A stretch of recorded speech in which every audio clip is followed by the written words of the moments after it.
prove that I existed. Hey guys, welcome back to my channel. My name is Terry or Theresia, and in today's video I'm going to be talking about working in Germany, different types of jobs you can get working as a student, and all little things in between. So if you're interested, then please keep watching. Be sure to subscribe to my channel for more videos coming to you every week, and the Munich guide, as promised y'all, is coming. I am gonna be filming that this week, so you guys could expect to see that like next week, okay? So subscribe so you don't miss any of those videos, and yeah, let's get into our video for today. Now, first of all, if you're coming as a student, you most likely will be coming on a student visa, which will allow you to work as a regular German student. The only thing about that is that you can only work 20 hours a week.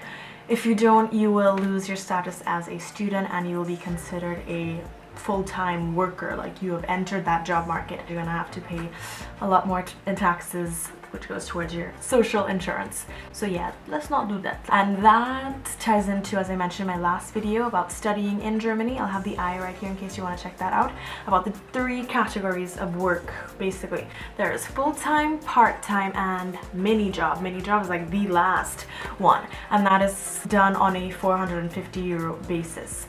So yeah, there are different jobs that you can make that work for. So I know a lot of people who are studying with me either work, like classic college jobs, either work, you know, at a restaurant on weekends, do events, work as hostesses, sorry, the German pronunciation is coming to my head.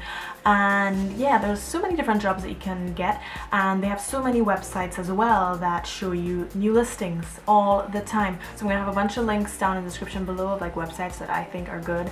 At rest. Now obviously I know 450 euros if you're coming as a student is kind of like crap, but how am I supposed to find room and board that's going to work with that as well, and you know, go out and socialize? Because obviously if you're coming here, you're going to want to meet people, go out with your new friends and stuff like that. I don't really have any concrete advice for that, but I'm sure that you can look into financial aid in your home country, or when you come here, or well, before coming here, you can investigate that as well to see what might be suitable for you. Yeah. I just thought I'd mention that the 20-hour work week rule, that falls away once you're in your semester ferien. So once you're in your holiday time, which is roughly 3 months in between each semester, which is cool. So there's one girl in my course, for example, who's told me that like during the semester she does not work when she's in the city, but when she goes back to her hometown, she will work like crazy non-stop, and all that money that she would have made during those holidays she would save up and make sure that lasted her for the duration of her semester coming up, which I think is great. So you can just concentrate on your studies and you don't even have to think about, crap, I have to go to work right after this class. And it's very important to make the distinction between netto and brutto, because that can knock you off. Netto is originally from the Italian and it means like without packaging. So as it relates to obviously your salary, it means like without taxes. So this is the amount after taxes, which is like the heart of the matter. That's what you care about. This is the exact amount of money that will be transferred from your employer's account to yours. And the cool thing is that your employer handles these tax situations. Take out what they need to take out for your taxes and your social insurance and stuff like that, and then give you the rest of the money that is due to you. And brutto also comes from the Italian and means with packaging. It literally means the opposite of netto, and it comes before all of those good stuff have been taken out. So most times the brutto salary is what will be in your contract. Now, as I just mentioned about new listings popping up all the time, you might think, well, with all these jobs available, that it might be kind of hard to keep a job and like, you know, have job security. But I think that's actually the opposite of how it really is, because in Germany, as you know, everything is precise and efficient. You have to have a contract. If you don't have a contract with your job, you'll be working schwarz. Literally you'll be working black, so like in the black market. I would definitely say being an employee here in Germany is actually very good and beneficial for you, and beneficial in the sense that you do have some level of job security. If you are to be fired, not like you're fired today and you have to leave this very instant today, like that's it for you. And if it is the case that they need you to leave right away, there's an amount of money, depending on how long you've worked through the company, there will be money that you will have to receive from that.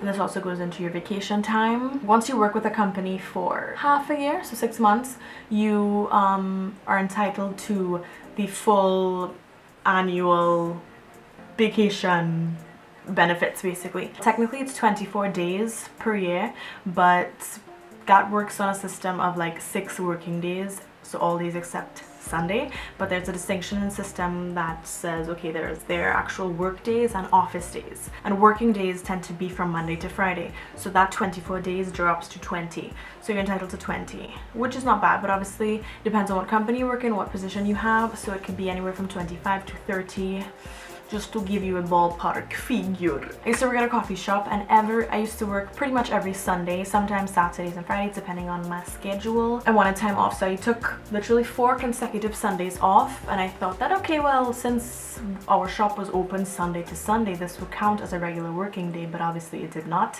So I didn't lose any days for my vacation time, but I also didn't get paid my vacation money as well.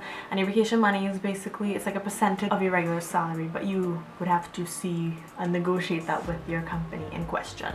It's not like a standardized price for that. And if you're interested in getting into the gastronomy, or if you're interested in getting to the food and service industry, there are quite a few documents that you have to present even as a student or a you know, young person, and I was just, as I mentioned, it's kind of overwhelming sometimes, so I'm gonna blend in a little bit of what I had to bring in for my coffee shop job when I was 18, yeah. But it's just, you know, to make sure everything is above board, on the up and up, as I said, very important. And it just keeps a good, not paper trail, but it just truly, it just makes everything so much more in order and tippy-toppy. Another thing about mini job, which is a very popular form of like work that's coming about, or category I should say, for the employees it gives some flexibility, and for the employers as well. They don't have like festangestellte, so like full-time employees, but then they have part-time, so they could like mix and match them to suit their scheduling needs. So I mean, sometimes you win as the employee, sometimes they win. But a good thing about being a mini jobber is that you're actually, or even part-time, is that you're entitled to the same rights as a full-time employee with that company. So that speaks to social insurance, that speaks to vacation time, and you know, all those different perks as well. And I think that's actually really good, because you might think if you're only here like a few hours a week, to be fair, like you might be working 8 hours a week or maybe less, you're still entitled to the same rights as anybody else in that company. And I think that is kind of looking out for the employee. So that also means if you have an accident or you're sick and you're not going to be able to work for a while, but you know, you're insured, you should still have some of the benefits that come along with being a working person. You are entitled to those same rights as somebody who's a full-time person. So you'll be covered financially to an extent with your insurance company, even if you're a mini jobber. Cool, no? The jobs that you could do is, if you're an English native speaker, you can become a tutor, or you can, you know, babysit, do a type of au pair style of living, you know, which is great, because a lot of times, so even if you speak German, well, I hope maybe a little bit if you're coming here, I think a lot of parents nowadays like the idea of their kids being in a bilingual, multilingual environment for their children, especially in those young formative years. They're coming up and they absorb everything like sponges. Like that beauty blender I use for this makeup. Anyway, being a babysitter, you get to, you know, you're kind of in a German family. You get to interact with children who will be speaking German. You will be able to pick up very quickly. And babysitting jobs here tend to pay very well.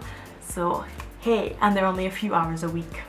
Hey. And if you are not a native speaker, and I think even if you are, there's the TOEFL? I had to research this, I had to look it up, and the pronunciation and the way this girl pronounced it, it was like Teufel, which is like the German word for devil, and to me I don't think that's how it's pronounced, but TOEFL, and it's basically means test of English as a foreign language. I think it really depends on what type of job, what type of babysitting job, and you know, what type of tutoring position you're looking at. If it's just private, you know, what kind of thing. But I would definitely look into certification as an English teacher, because that's very flexible. There's so many opportunities, so many job possibilities in Germany. There's no shortage, and in pretty much anything you want to do. I hope I answered quite a few questions. I know obviously I didn't get into details on the specifics of taxes and insurance and contracts. If you'd be interested in a video like that, you can definitely do that. This was just kind of an introductory,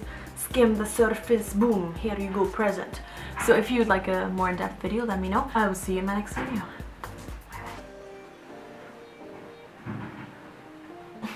There'll never be, there's not a short, there's no social,